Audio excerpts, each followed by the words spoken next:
Hello everyone. Class 12th chemistry chapter number 3 रासायनिक बल गतिकी के मोस्ट इम्पोर्टेंट क्वेश्चन को करने वाले हैं इस क्लास में।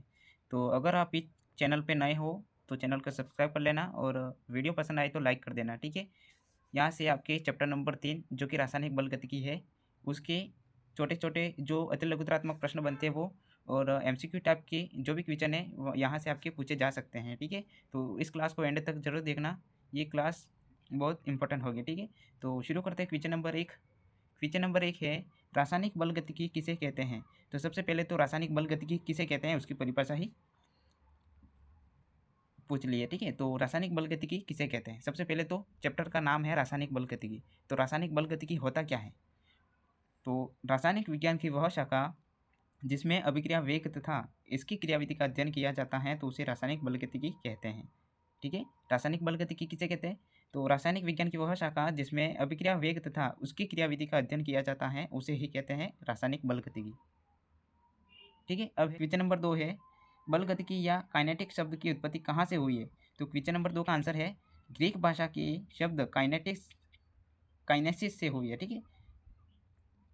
इसका आंसर है ग्रीक भाषा के शब्द काइनेसिस से हुई है जिसका अर्थ होता है गति, ठीक है। मेरे पास बहुत क्वेश्चन है, यहाँ पे लगभग 50 क्वेश्चन लेकर आया हूँ और 10 मिनट की क्लास होने वाली है तो मैं जल्दी जल्दी से करवा देता हूँ, ठीक है। क्वेश्चन नंबर 3 है हीरा सदैव हीरा ही रहता है, क्या यह सच है। क्या हीरा सदैव हीरा ही रहता है। नहीं, इसका आंसर होगा नहीं। और क्यों नहीं रहता। तो क्योंकि हीरा लगातार ग्रेफाइट में बदलता रहता है लेकिन यह प्रक्रिया बहुत मंद होती है, मतलब कि बहुत धीरे धीरे होती है, ठीक है। तो हीरा सदैव हीरा नहीं रहता है, वो ग्रेफाइट में लगातार बदलता रहता है। अब एक क्वेश्चन नंबर 4। क्वेश्चन नंबर 4 है किस प्रकार की अभिक्रिया तीव्र गति से होती है। मतलब कि वह कौन सी अभिक्रिया जो बहुत अत्यधिक जल्दी से हो जाती है, मतलब कि तीव्र गति से होती है, उसका उदाहरण देना है। तो उसका उदाहरण है एक तो आयनिक अभिक्रिया, ठीक है, जिसपे आयन होते हैं वो अत्यधिक तीव्र गति की अभिक्रिया होती है। उसके बाद है उदासीनीकरण अभिक्रिया। उदासीनीकरण अभिक्रिया और आयनिक अभिक्रिया अत्यधिक तीव्र गति से होती हैं, ठीक है। अब एक क्वेश्चन नंबर 5। लोहे पर जंग लगना किस प्रकार की अभिक्रिया है। तो लोहे पर जंग लगना मंद वेग की अभिक्रिया है, ठीक है। मतलब कि ये जल्दी से उस पर जंग नहीं लगता है, लोहे पर जल्दी से जंग नहीं लगता है, तो ये मंद गति की अभिक्रिया होती है। क्वेश्चन नंबर 6 है मध्यम वेग से होने वाली अभिक्रिया के 2 उदाहरण दीजिए। तो इसका आंसर होगा इच्छु शर्करा का प्रतिलोमन और स्टार्च का जल अपघटन, ठीक है। क्वेश्चन नंबर 7 है अभिक्रिया के वेग को परिभाषित कीजिए। तो अभिकारक या उत्पाद की सांद्रता में समय के साथ होने वाले परिवर्तन को ही अभिक्रिया का वेग कहते हैं। अब है क्वेश्चन नंबर 8। अभिक्रिया का औसत वेग किसे कहते हैं। अभिक्रिया का औसत वेग किसे कहते हैं। तो अभिकारक या उत्पाद की सांद्रता में परिवर्तन तथा परिवर्तन में लगा समय के अनुपात को ही औसत वेग कहते हैं, ठीक है। अभिक्रिया का औसत वेग किसे कहते हैं। अभिकारक या उत्पाद की सांद्रता में परिवर्तन तथा परिवर्तन में लगा समय के अनुपात को ही औसत वेग कहते हैं। अब क्वेश्चन नंबर 9 है अभिक्रिया वेग की इकाई लिखिए। ये क्वेश्चन भी इंपॉर्टेंट है, अच्छे से इन क्वेश्चनों को अच्छे से पढ़ लेना, ठीक है। एग्जाम से पहले अच्छे से पढ़ के जाना, इस चैप्टर से क्वेश्चन जरूर पूछे जाएंगे। तो क्वेश्चन नंबर 9 है हमारा अभिक्रिया वेग की इकाई लिखिए। तो इसका इकाई का मतलब होता है मात्रक, मतलब अभिक्रिया वेग का मात्रक लिखिए। तो क्या होगा मोल प्रति लीटर प्रति सेकेंड, ठीक है। क्वेश्चन नंबर 10 है तात्क्षणिक वेग किसे कहते हैं, उसकी परिभाषा लिखनी है। मतलब कि तात्क्षणिक वेग किसी क्षण अभिक्रिया के वेग को तात्क्षणिक वेग कहते हैं। अभिकारक या उत्पाद की सांद्रता तथा समय के मध्य बनाए गए ग्राफ पर स्पर्श रेखा खींचकर इसे ज्ञात किया जाता है, ठीक है। तात्क्षणिक वेग को इस प्रकार से ज्ञात किया जाता है। अब एक क्वेश्चन नंबर 11। किसी अभिक्रिया में समय के साथ क्या परिवर्तन होता है। कोई भी अभिक्रिया है उसमें समय के साथ क्या परिवर्तन होता है। तो किसी अभिक्रिया में समय के साथ अभिकारक की सांद्रता में तो कमी होती है और उत्पाद की सांद्रता में वृद्धि होती है, ठीक है। ये क्वेश्चन इंपॉर्टेंट है, इसको भी अच्छे से देख लेना। इसके बाद एक क्वेश्चन नंबर 12। निम्नलिखित अभिक्रिया के लिए अभिक्रिया वेग लिखिए। तो ये अभिक्रिया दे रखी है, उसमें अभिक्रिया का वेग लिखना है, तो ये इस प्रकार से लिख देना, ठीक है। अब एक क्वेश्चन नंबर 13। क्वेश्चन नंबर 13 है वेग नियम क्या है। तो वेग का नियम जो है उसको परिभाषित करना है।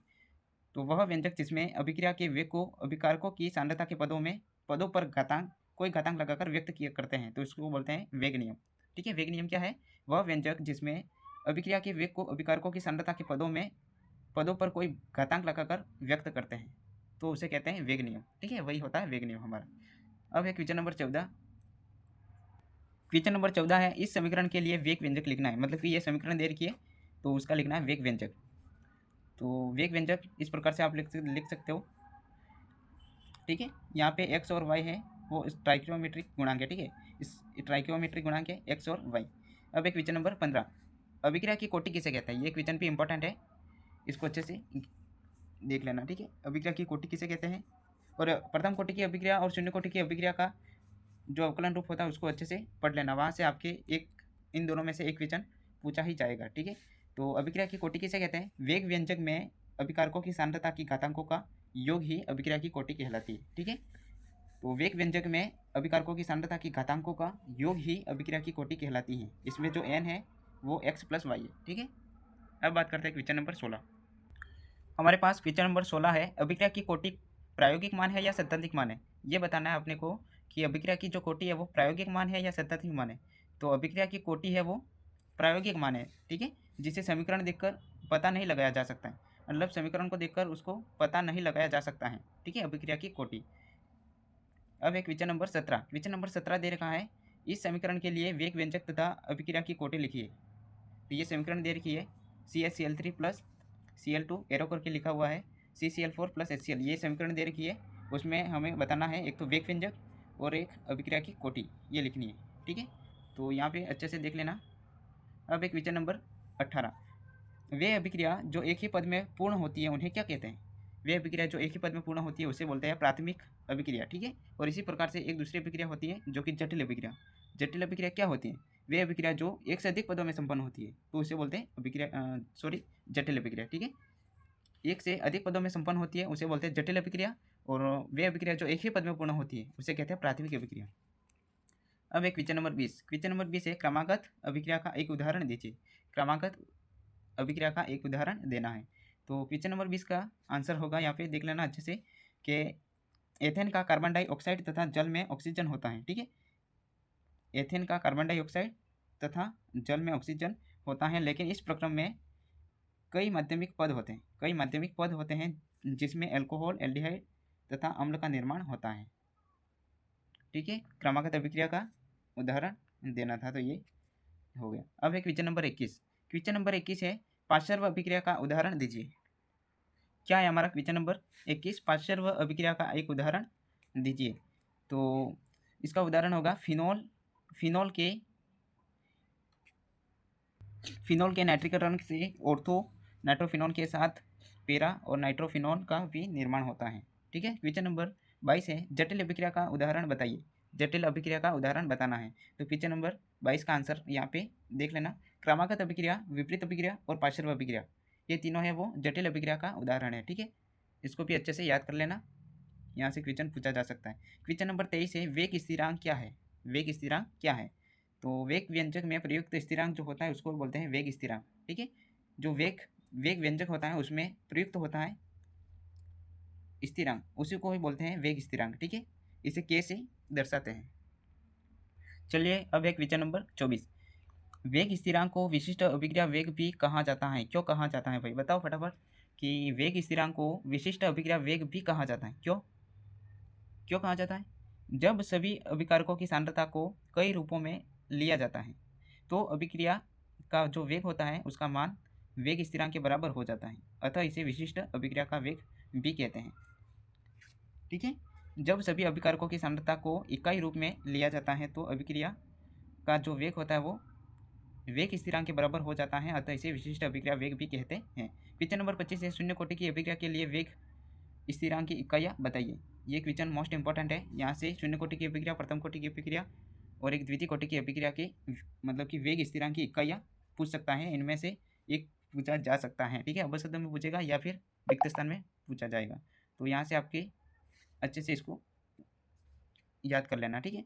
तो शून्य कोटि की अभिक्रिया के लिए वेग स्थिरांक की इकाई क्या होगी, मोल प्रति लीटर प्रति सेकंड, ठीक है। तो इसको इस टाइप से लिखेंगे, mole litre inverse second inverse. अब एक क्वेश्चन नंबर 26, क्वेश्चन नंबर 26 है कि कौन सी कोटि की अभिक्रिया के लिए वेग स्थिरांक की इकाई प्रति सेकंड होती है, यानी कि second inverse. Only second inverse किस अभिक्रिया वेग की वेग स्थिरांक होती है, प्रथम कोटि की अभिक्रिया होगी या शून्य कोटि की अभिक्रिया होगी या द्वितीय कोटि की अभिक्रिया होगी। तो द्वितीय कोटि की प्रथम कोटि की अभिक्रिया होगी, ठीक है। प्रथम कोटि की अभिक्रिया का जो इकाई होती है वो सेकंड इनवर्स होती है। अब एक क्वेश्चन नंबर 27। क्वेश्चन नंबर 27 है किसी अभिक्रिया के लिए वेग स्थिरांक की सामान्य इकाई लिखिए, मतलब कि उसका मात्रक लिखना, सामान्य मात्रक लिखना है। तो के बराबर क्या होगा, मोल 1 - n इंटू लीटर, n की n-1 हो जाएगा, ठीक है, लीटर की घात n-1 इंटू सेकेंड इनवर्स। ये है किसी अभिक्रिया के लिए वेग स्थिरांक की सामान्य इकाई, ठीक है, इसको भी अच्छे से याद कर लेना। अब एक क्वेश्चन नंबर 28। क्वेश्चन नंबर 28 है अभिक्रिया की आणविकता किसे कहते हैं। ये क्वेश्चन भी मोस्ट इंपॉर्टेंट है। और अभिक्रिया की कोटि एवं आणविकता में अंतर लिखिए, ये क्वेश्चन भी पूछा जा सकता है, तो इसको भी अच्छे से पढ़ लेना, ठीक है। तो क्वेश्चन नंबर 28 है हमारे पास कि अभिक्रिया की आणविकता किसे कहते हैं। तो किसी प्राथमिक अभिक्रिया में भाग लेने वाली स्पीसीज की संख्या को ही अभिक्रिया की आणविकता कहते हैं। यह एक सैद्धांतिक मान होता है, ठीक है। किसी प्राथमिक अभिक्रिया में भाग लेने वाली स्पीसीज की संख्या को ही अभिक्रिया की आणविकता कहते हैं। यह एक सैद्धांतिक मान होता है। अब एक क्वेश्चन नंबर 29 की क्वेश्चन नंबर 29 है कि जटिल अभिक्रिया के लिए अभिक्रिया की आणविकता का निर्धारण कैसे किया जाता है। तो क्वेश्चन नंबर 29 का आंसर होगा जटिल अभिक्रियाओं में कई पदों में संपन्न होती है, मतलब कि जो जटिल अभिक्रिया होती है वो कई पदों में संपन्न होती है और उसके प्रत्येक पद की अपनी आणविकता होती है, ठीक है। तो जटिल अभिक्रिया के लिए अभिक्रिया की आणविकता का निर्धारण कैसे होता है। तो जटिल अभिक्रिया कई पदों में संपन्न होती है और इसके प्रत्येक पद की अपनी आणविकता होती है, ठीक है। अब एक क्वेश्चन नंबर 30। क्वेश्चन नंबर 30 है हमारा कि जटिल अभिक्रिया के लिए अभिक्रिया की कोटि का निर्धारण कैसे होता है। जटिल अभिक्रिया के लिए अभिक्रिया की कोटि का निर्धारण कैसे होता है। तो जटिल अभिक्रिया कई पदों में संपन्न होती है और इसमें से जिस पद का वेग सबसे मन होता है उसकी कोटि ही अभिक्रिया की कोटि कहलाती है। अब आ जाओ क्वेश्चन नंबर 31 पे। क्वेश्चन नंबर 31 है शून्य कोटि की अभिक्रिया किसे कहते हैं। ये इंपॉर्टेंट परिभाषा है, इसको भी अच्छे से याद कर लेना, ठीक है। वह अभिक्रिया जिसमें अभिक्रिया का वेग अभिकारकों की शून्य घातांक के समानुपाती होता है, तो उसे बोलते हैं शून्य कोटि की अभिक्रिया, ठीक है। क्वेश्चन नंबर 32 है वेग निर्धारक पद किसे कहते हैं। यह भी मोस्ट इंपॉर्टेंट है कि जटिल अभिक्रिया में वह पद जो सबसे मंद गति से होता है, अभिक्रिया का वेग उसी पर निर्भर करता है, उसे ही वेग निर्धारक पद कहते हैं, ठीक है। अब एक क्वेश्चन नंबर 33। क्वेश्चन नंबर 33 है सरल रेखा का समीकरण लिखो। तो ये सरल रेखा का समीकरण है y बराबर mx + c। यहाँ पे जो c है वो अंतखंड और m है वो ग्राफ का ढाल है, ठीक है। तो इसको भी अच्छे से इस समीकरण को भी ध्यान में रखना। अब है क्वेश्चन नंबर 34 कि शून्य कोटि की अभिक्रिया की पहचान कैसे कर सकते हैं, मतलब शून्य कोटि की अभिक्रिया है इसको कैसे पहचानेंगे। तो वे अभिक्रिया जो एंजाइम उत्प्रेरक तथा धातु सतह पर संपन्न होती है वे शून्य कोटि की अभिक्रिया होती है, मतलब कि वे अभिक्रिया जो एंजाइम उत्प्रेरक अथवा धातु सतह पर संपन्न होती है वे शून्य कोटि की अभिक्रिया होती है, ठीक है। अब एक क्वेश्चन नंबर 35। क्वेश्चन नंबर 35 है स्वर्ण की सतह पर हाइड्रोजन आयोडाइड का वियोजन कौन सी अभिक्रिया है। स्वर्ण की सतह पर हाइड्रोजन आयोडाइड का वियोजन कौन सी अभिक्रिया है, मतलब किस प्रकार की अभिक्रिया है। तो ये है शून्य कोटि की अभिक्रिया, ठीक है, क्लियर है यहाँ तक। अब एक क्वेश्चन नंबर 36। क्वेश्चन नंबर 36 है यह अभिक्रिया कौन सी कोटि की अभिक्रिया है। यह अभिक्रिया कौन सी कोटि की अभिक्रिया है। C2H4 + H2 एरो करके लिखा हुआ है C2H6, ठीक है। C2H4 + H2 एरो करके लिखा हुआ है C2H6। तो ये किस प्रकार की अभिक्रिया है, मतलब कौन सी कोटि की अभिक्रिया है। तो ये प्रथम कोटि की अभिक्रिया है, ठीक है। अब एक क्वेश्चन नंबर 37 सभी प्राकृतिक तथा कृत्रिम नाभिकीय श्रेय अभिक्रिया की कोटि बताइए। तो यह प्रथम कोटि की अभिक्रिया है, ठीक है। सभी प्राकृतिक तथा कृत्रिम नाभिकीय श्रेय अभिक्रिया की कोटि वो प्रथम कोटि की अभिक्रिया होती है। अब एक क्वेश्चन नंबर 38 अर्धायुकाल किसे कहते हैं। ये भी इंपॉर्टेंट है, इसकी भी परिभाषा पूछी जा सकती है। तो अर्धायुकाल किसे कहते हैं, किसी अभिक्रिया में अभिकारकों की सांद्रता को आधा होने में जितना समय लगता है उसे ही अर्धायुकाल कहा जाता है, ठीक है। अर्धायुकाल किसे कहते हैं, किसी अभिक्रिया में अभिकारकों की सांद्रता को आधा होने में जितना समय लगता है उसे ही बोलते हैं अर्धायुकाल, ठीक है। तो ये क्लास कैसे लगी, और अगर आप इस चैनल पर नए हो तो चैनल को सब्सक्राइब कर लेना, ठीक है। तो मेरी जो भी वीडियो आएगी वो सबसे पहले आप तक पहुंच पाएगी, और कमेंट करके बताना कि सभी चैप्टर के इसी प्रकार से क्वेश्चन मैं लाऊंगा। तो मिलते हैं अगले वीडियो में नेक्स्ट क्वेश्चन के साथ, तब तक के लिए जय हिंद।